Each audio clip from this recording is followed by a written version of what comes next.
Assalamualaikum warahmatullahi wabarakatuh. Jumpa lagi dengan channel ini, channel Beri Kumbara, yang mana pada hari ini kita akan bercerita tentang sejarah Perang Uhud, yang mana bocorannya sudah kita beri di video sebelumnya. Jadi berbicara tentang sejarah Perang Uhud yang terjadi pada zaman Rasulullah, kalau tidak salah perang ini terjadi 1 tahun setelah Perang Badar terjadi, yaitu sekitar tahun 2 Hijriah. Oh, maksudnya tahun ketiga Hijriah. Nah, jadi perang ini berbicara tentang Perang Uhud, kita berbicara pemicunya. Apa yang menjadi pemicu Perang Uhud tersebut? Yang pertama, pemicu Perang Uhud tersebut adalah karena kekalahan orang kafir ketika Perang Badar. Jadi, di Mekah kala itu, ketika Perang Badar telah usai, pemimpin-pemimpin suku di kafir Quraisy telah banyak yang tewas. Sehingga yang tersisa pemimpin suku di kota Mekah kala itu, yaitu tinggal 2 orang. Yang pertama itu Abu Sufyan. Kebetulan Abu Sufyan kala itu tidak ikut berperang di Perang Badar karena dia membawa kafilah. Dan yang kedua, Abu Lahab.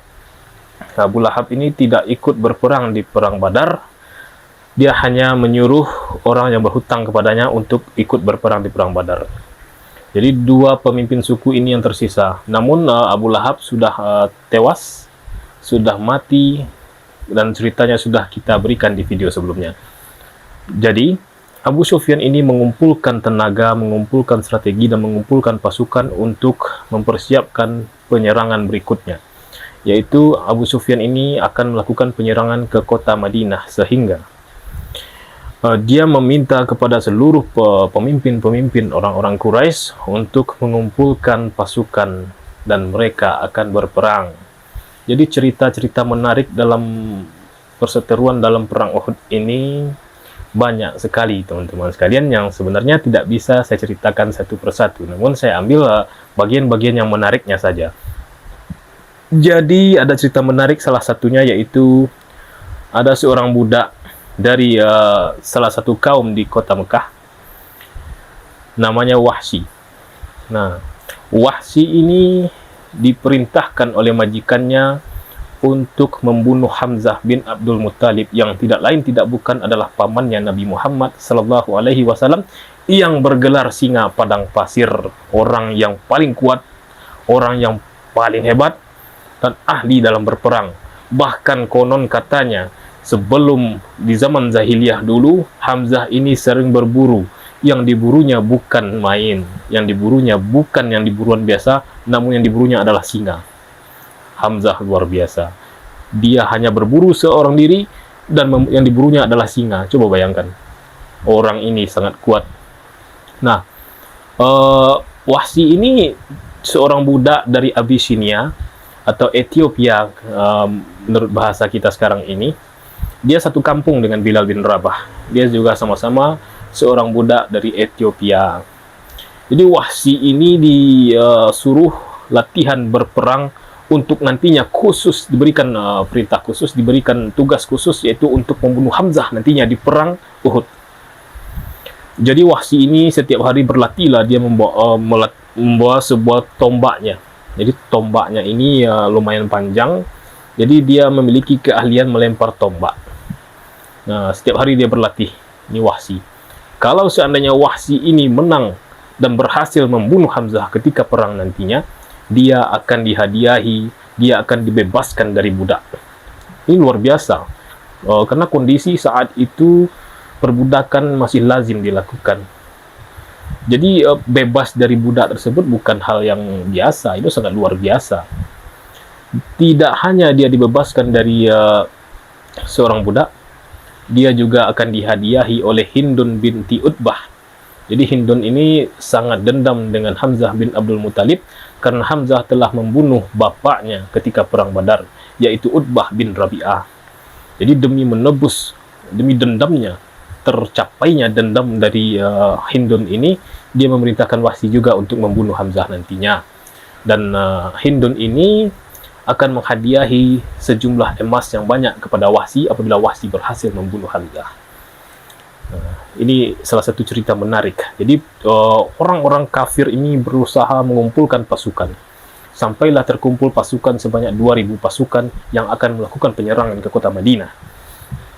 Nah, jadi setelah itu terdapat lagi 1.000 pasukan dari Bani Ghatafan. Perlu diketahui teman-teman sekalian, Bani Ghatafan ini merupakan salah satu suku di luar kota Mekah, maksudnya di luar kota Mekah. Dia sangat membenci ajaran Rasulullah dan pernah berperang dengan orang-orang Madinah. Nah, ini menarik.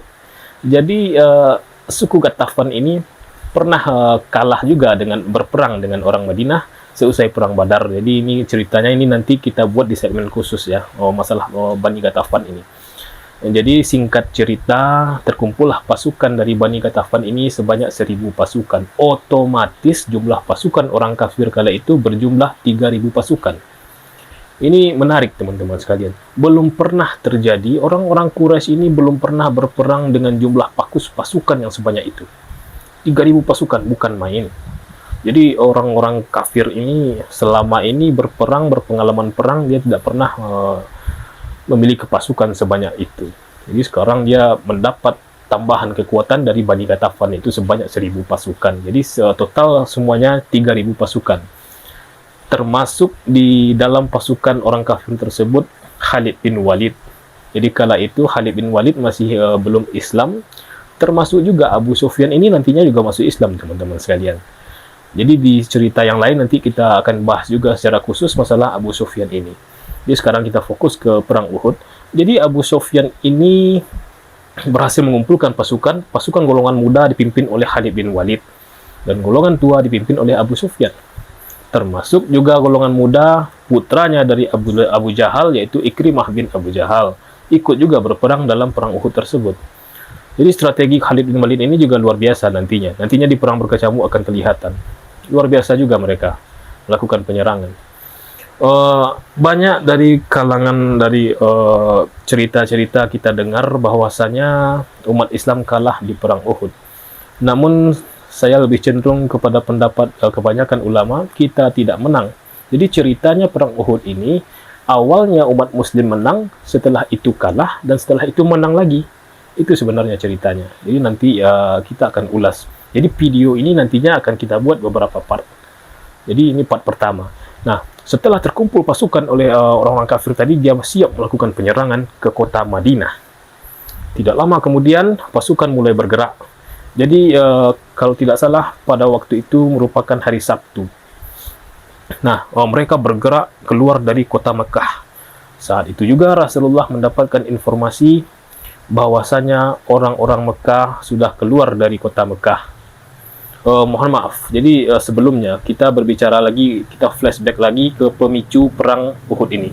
Jadi pemicu yang pertama tadi adalah karena kekalahan orang-orang kafir sehingga orang kafir tidak terima, apalagi Abu Sufyan orang yang sangat bersemangat melakukan peperangan. Dia sangat tidak terima. Dan pemicu yang kedua adalah Rasulullah seringkali mengirim syariah untuk mencegat, untuk menghadang kafilah-kafilah orang-orang kafir untuk berdagang ke negeri Syam. Jadi jika kita andaikan, jika kita bayangkan kota Madinah, jadi kota Mekah ini posisinya di bawah, kota Madinah di atasnya lagi negeri Syam. Jadi mereka setiap kali akan melakukan perdagangan, akan kafilah-kafilah orang-orang Mekah tersebut, mereka pasti melalui Madinah terlebih dahulu, baru dia berangkat ke negeri Syam untuk berdagang. Dan kondisi seperti ini Rasulullah Shallallahu Alaihi Wasallam memanfaatkan syariah. Jadi syariah ini sudah kita bahas sebelumnya. Syariah ini merupakan pasukan antara 3 yang berjumlah 3 sampai 99 orang. Jadi pasukan kecil-kecil ini sering dikirim oleh Rasulullah dan sering membuahkan hasil untuk menghadang kafilah-kafilahnya orang Mekah. Dan saya ingatkan kembali lagi bahwasanya Rasulullah memerintahkan hal demikian. Kenapa? Karena ketika Rasulullah dan para sahabat hijrah dari Mekah ke Madinah, harta orang-orang Mekah, orang-orang Islam, orang muhajirin dirampas oleh orang-orang Mekah kala itu. Itulah sebabnya Rasulullah sering memerintahkan syariah untuk menghadang orang-orang kafir tersebut. Nah, jadi begini teman-teman sekalian. Kondisi ini sangat menyulitkan orang-orang kafir kala itu. Itulah yang membuat mereka sangat bersemangat untuk melakukan penyerangan ke kota Madinah. Bahkan jadi begini, tadi kan kita sudah membahas jadi posisi kota Madinah, kota Mekah, kota Madinah, dan negeri Syam di atasnya, lebih di atas lagi. Jadi untuk supaya umat muslim tidak menghadang kafilah-kafilah mereka, bahkan mereka sampai membuat jalan memutar. Jadi kita analogikan lagi ya, ini Mekah, ini Madinah, ini negeri Syam. Jadi ketika mereka akan lewat ke sini, mereka mencari jalur lain supaya tidak bertabrakan, tidak berbenturan dengan orang-orang Madinah.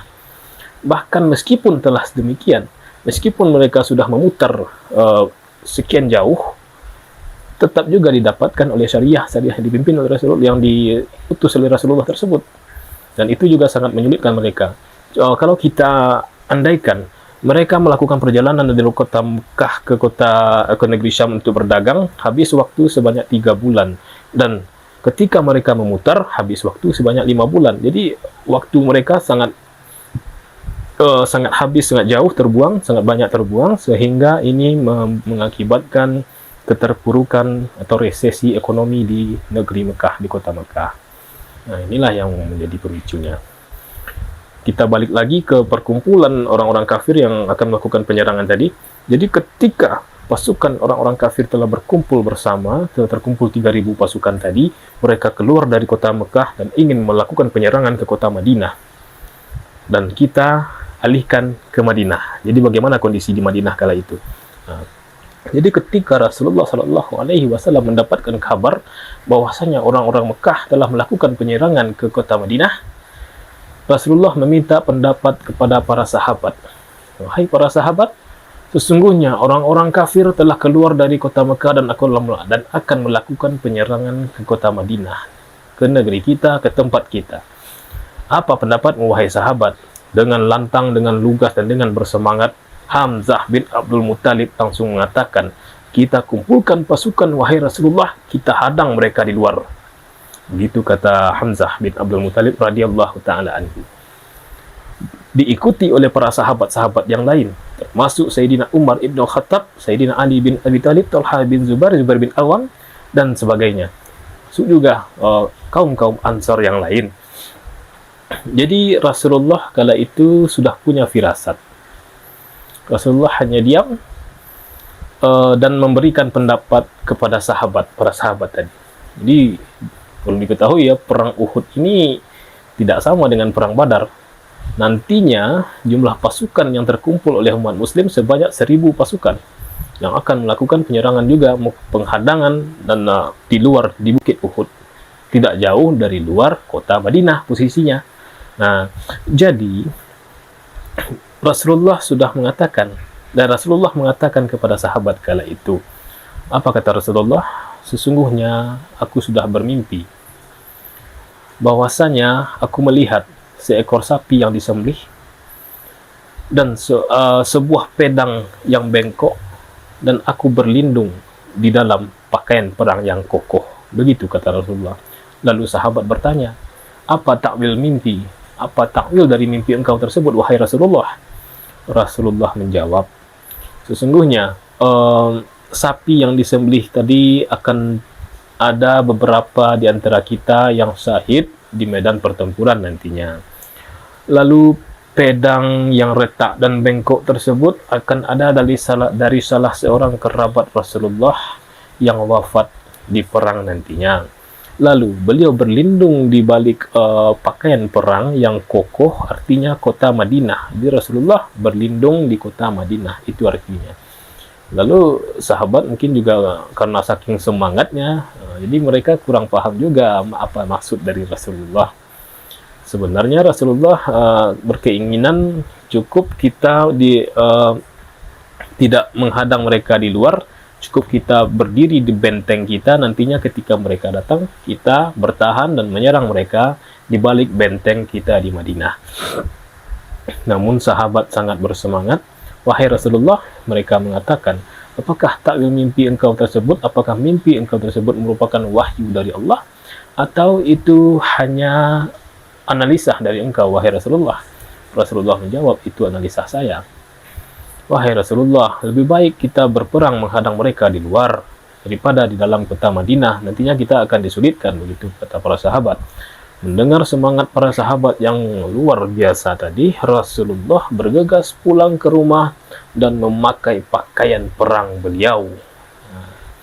Sembari beliau pergi pulang menjemput pakaian perang beliau, para sahabat ini baru menyadari dan mulai agak ragu-ragu dalam hal tersebut. Mereka ragu takutnya Rasulullah mereka paksa untuk berperang di luar, padahal tidak. Jadi perlu diketahui teman-teman sekalian, sahabat ini sangat bersemangat untuk melakukan perang karena yang mereka cari adalah hidup mulia atau mati syahid. Tujuan mereka adalah mati syahid. Dan perlu diketahui teman-teman sekalian, mati syahid ini bukan hanya mati biasa, bukan berarti kita perang asal-asalan perang lalu mati, bukan seperti itu. Itu mati konyol namanya. Jadi ketika kita berperang, apa yang kita mampu, apa skill yang kita punya harus kita keluarkan di sana. Dan apabila sehabis-habis usaha yang telah kita lakukan, kita mati dihadang oleh musuh, nah itulah yang dinamakan dengan mati syahid, bukan bunuh diri di medan pertempuran. Itu salah. Jadi kita kembali lagi ke Rasulullah tadi. Rasulullah pulang menyebut pakaian perangnya, lalu beliau setelah ready semuanya, setelah beliau kenakan semua pakaian perang beliau, biasanya ya Rasulullah ketika mau berperang beliau memakai imamah berwarna hijau. Lalu beliau keluar dari pintu, bertemulah sahabat tadi. Lalu sahabat mengatakan kepada Rasulullah, "Wahai Rasulullah, jika engkau menginginkan kita tidak keluar dari kota Madinah, tidak apa-apa.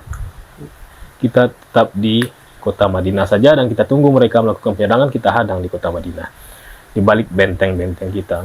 Lalu apa yang dijawab oleh Rasulullah? Rasulullah Shallallahu Alaihi Wasallam, tidak pantas bagi seorang Muslim apabila pakaian perangnya sudah dikenakan lalu dibuka kembali. Begitu kata Rasulullah. Subhanallah. Intinya tidak ada keraguan, jangan sampai ada keraguan apabila keputusan sudah diambil. Itu maksud dari Rasulullah. Pantang bagi seorang Muslim apabila pakaian perangnya sudah dikenakan lalu dilepaskan lagi, tidak jadi perang. Arti kata lainnya itu pengecut. Tidak boleh seperti itu. Rasulullah adalah orang yang sangat perkasa, adalah manusia yang paling bijaksana. Jadi keputusan sudah diambil untuk melakukan perang keluar kota Madinah, maka berarti perang sudah di ambang batas. Artinya perang sudah di depan mata, tidak ada lagi keraguan. Dan berkumpullah para sahabat. Jadi kala itu jumlah pasukan muslim baru berjumlah 700 orang. Nah, ini banyak cerita-cerita menariknya untuk mengumpulkan pasukan perang umat muslim di Madinah kala itu. Jadi ada salah satu hal yang menarik, jadi ini nanti kita ceritakan di video berikutnya. Kita pending dulu. Jadi terkumpullah 700 pasukan tadi, lalu akhirnya ditambah pasukan 300 lagi dari golongan orang-orang munafik. Nah, kenapa dikatakan munafik? Dia masuk Islam hanya karena takut kepada orang Islam, bukan karena Allah. Mereka masuk Islam karena terpaksa dan mereka mencoba untuk menghancurkan Islam dari dalam. Jadi pimpinan orang-orang munafik ini adalah Abdullah bin Ubay. Nah, dia punya pasukan juga, Abdullah bin Ubaidillah ini. Abdullah bin Ubay ini dari Bani Khazraj. Ini terkumpul 300 orang, sehingga berjumlahlah, sehingga di total pasukan umat muslim kala itu berjumlah 1.000 orang. Jadi setelah terkumpul pasukan sebanyak 1.000 pasukan, mulailah Rasulullah keluar kota Madinah dan siap untuk melakukan peperangan. Disinilah perannya orang munafik. Jadi orang munafik ini sudah berkumpul bersama Rasulullah 1.000 pasukan keluar dan mulailah dia melakukan perannya. Apa peran orang munafik kala itu? Jadi orang munafik ini mulailah mendoktrin prajurit-prajurit lainnya, prajurit-prajuritnya Rasulullah lainnya, dengan mengatakan, dengan melemahkan, berusaha untuk melemahkan umat muslim supaya peperangan tidak terjadi. Nah, dikatakanlah oleh Abdullah bin Ubay ini kepada Rasulullah, "Wahai Rasulullah, sebaiknya kita berperang, sebaiknya kita tidak perlu keluar dari kota Madinah ini, wahai Rasulullah. Lebih baik kita berada di dalam benteng kita saja, karena kami orang-orang Madinah selama ini sudah berpengalaman dalam perang. Kami tidak pernah menang melawan musuh kami ketika kami berperang di luar kota Madinah. Itu yang dikatakan oleh Abdullah bin Ubay kepada Rasulullah. Rasulullah sudah mengatakan tadi tidak ada lagi keraguan untuk kita berperang untuk keluar dari kota Madinah. Dan akhirnya pengaruh dari Abdullah bin Ubay ini merembes kepada para sahabat yang lain. Jadi sehingga mereka meninggalkan medan perang, meninggalkan pasukan Rasulullah sebanyak 300 orang tadi. Mereka kembali ke kota Madinah dan mengiming-imingi bahwa mereka mengatakan, untuk apa kita berperang ke sana, kita juga akan kalah nantinya. Ya, orang-orang munafik ini hanya ikut-ikutan saja dan berusaha untuk melemahkan umat Islam kala itu. Jadi sembari 300 orang tadi pulang kembali ke Madinah, ternyata diikuti juga oleh beberapa sahabat yang lain. Ada beberapa orang Ansor yang juga terpengaruh oleh perkataan Abdullah bin Ubay ini, sangat luar biasa ya. Ketika itu para sahabat yang akan sekitar, kalau nggak salah hampir sampai 100 orang akan ikut bergabung dengan 300 tadi pulang ke Madinah. Jadi sahabat yang lain berusaha untuk menghalangi, untuk meyakinkan sahabat yang akan pergi pulang tadi, sehingga mereka nggak jadi ditarik, nggak jadi dibawa oleh pasukan Abdullah bin Ubay tadi ke Madinah. Jadi total pasukan umat muslim kala itu hanya berjumlah 700 pasukan. Jadi sebenarnya Allah sudah menjanjikan di perang ini, kalau kalian patuh, dia Allah memberikan janji ini dengan syarat kalau kalian patuh, kalau kalian disiplin, nantinya ketika perang niscaya Allah akan menurunkan malaikat dari langit berjumlah 5.000 malaikat yang akan membantu kalian dalam peperangan. Allah sudah berjanji. Namun takdir berkata lain nantinya ya teman-teman sekalian, bukan takdir, namun sahabat ini tidak patuh sebenarnya nantinya. Jadi inilah yang menjadi pemicu kekalahan kita nantinya di perang Uhud. Jadi Allah sudah berjanji akan menurunkan 5.000 malaikat untuk menghadang orang-orang kafir nantinya. Jadi mereka mulailah berkumpul. Jadi para sahabat jadi sebenarnya posisi orang kafir kala itu ketika Rasulullah bersama para sahabat keluar dari kota Madinah, jadi sudah mulai dekat, makanya peperangan terjadi di Bukit Uhud. Ini sebabnya, karena mereka baru keluar tidak jauh dari kota Madinah, baru bertemu dengan Bukit Uhud. Nah, di sana nantinya Rasulullah menjelang sampai ke situ, Rasulullah sudah mengatur strategi untuk melakukan peperangan. Jadi strategi ini luar biasa. Rasulullah mengutus pasukan pemanah untuk berada di bukit pemanah dekat Bukit Uhud, mengelilingi bukit tersebut, bukit pemanah tersebut. Jadi pasukan pemanah dikumpulkan oleh Rasulullah di sana. Jadi perlu diketahui teman-teman sekalian, pasukan pemanah ini sama dengan pasukan sniper di kondisi peperangan zaman sekarang. Ini sangat penting dalam peperangan. Jadi pasukan pemanah ini bisa memanah 5 orang sekaligus, bisa dipanah, bisa mati 5 orang sekaligus oleh 1 orang pasukan pemanah. Luar biasa. Rasulullah perintahkan dia untuk berada di posisi bukit pemanah sampai selesai perang Uhud. Rasulullah perintahkan mereka jangan pernah turun sampai aku perintahkan untuk turun, kata Rasulullah. Jadi posisi mereka inilah yang menyulitkan orang kafir kala itu. Nah, strategi orang-orang kafir juga luar biasa juga. Di sini bukit pemanah, bukit Uhud.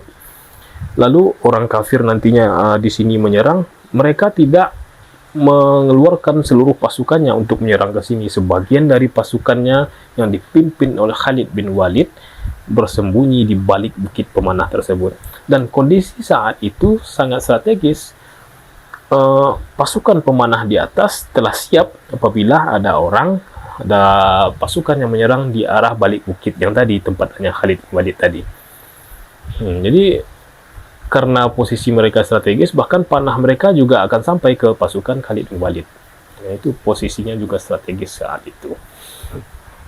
Jadi cerita-cerita menariknya dalam perang Uhud ini kita akan bahas di video berikutnya.